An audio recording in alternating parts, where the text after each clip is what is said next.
Cricket betting కేసులో విశాఖ కూటమి నాయకుల లింకులు కదులుతున్నాయి. క్రికెట్ బెట్టింగ్ ముఠాలో మరో ముగ్గురిని అరెస్ట్ చేశారు పోలీసులు. 176 కోట్ల రూపాయల లావాదేవీలు జరిగినట్టు గుర్తించారు. రోజురోజుకి బెట్టింగ్ ముఠా ఖాతాలలో నగదు సంఖ్య పెరుగుతోంది. ఇంకా అనేక లావాదేవీల వివరాలు కూడా పెరిగే అవకాశం ఉంది. ఇప్పటి వరకు 8 మంది నిందితులను పోలీసులు అరెస్ట్ చేశారు. ఇంటి దొంగలపై నివేదిక కోరారు డీజీపీ. స్పెషల్ బ్రాంచ్ టాస్క్ ఫోర్స్లో నిందితులకి సహకారం అందించిన వారిపై నివేదిక సిద్ధం చేస్తున్నారు విశాఖ సిపి శంకబ్రత బాగ్చి.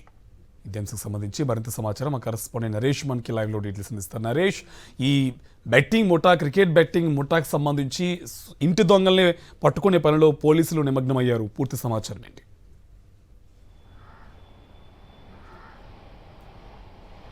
ఎస్ కార్తిక్, మొట్టమొదటిగా ఈ క్రికెట్ బెట్టింగ్ ముఠాకు సంబంధించిన కేసు నమోదైన దగ్గర నుంచి కూడా స్పెషల్ బ్రాంచ్లో హెడ్ కానిస్టేబుల్గా పనిచేస్తున్న గంగరాజును సస్పెండ్ చేయడం జరిగింది. ఆ తర్వాత గంగరాజు వెనకాల ఉన్న ఉన్నతాధికారులు ఎవరు అయితే గంగరాజుని అదే పనిగా బదిలీ చేయించి మరీ విశాఖపట్నం తీసుకొచ్చి ఎస్పీలో పోస్టింగ్ వేయించి అతని చేత ఈ విధంగా క్రికెట్ బెట్టింగ్ ముఠాలు కావచ్చు, మిగిలిన ఎవరైతే ఉన్నారో వారికి అండదండలుగా ఉంచిన ఏసీబీపై కూడా ప్రత్యేక దృష్టి సారించారు విశాఖ సిపి శంకబ్రత బాగ్చి.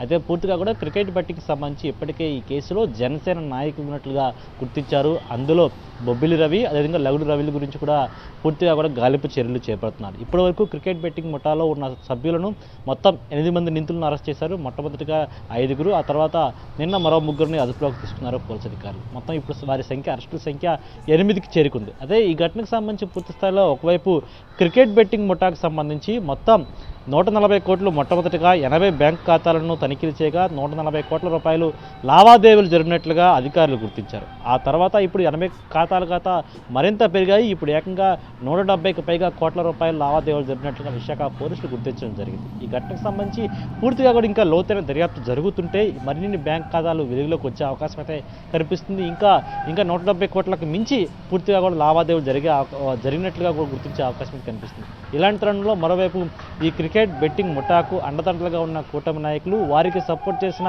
అధికారులపై ప్రత్యేక దృష్టి సాధించారు విశాఖ సిపి శంకబ్రత బాగ్చి. అందులో భాగంగానే స్పెషల్ బ్రాంచ్, అదేవిధంగా టాస్క్ ఫోర్స్లో పనిచేస్తున్న కొంతమంది పోలీస్ అధికారులు, ఉన్నతాధికారులు చొరవతోనే ఈ క్రికెట్ బెట్టింగ్ ముఠా నడుస్తుందని, అయితే వారు ఎప్పటికప్పుడు గోప్యంగా ఉన్న సమాచారాన్ని వారికి ఇవ్వడం కావచ్చు, లేకపోతే ఏదైనా సమయాల్లో సిపి ఆదేశాల మేరకు కొన్నిసార్లు బెట్టింగ్ ముఠాలపై జరుగుతున్న రైడ్స్ నేపథ్యంలో ముందుగానే బెట్టింగ్ ముఠా సభ్యులకు సమాచారం ఇస్తున్న అధికారులపై మొత్తం ఒక అంచనాకు వస్తుంది. ఇలాంటి నేపథ్యంలో ఒక నివేదిక కూడా సిద్ధం చేస్తున్నారు విశాఖ సిపి శంకబ్రత బాగ్చి.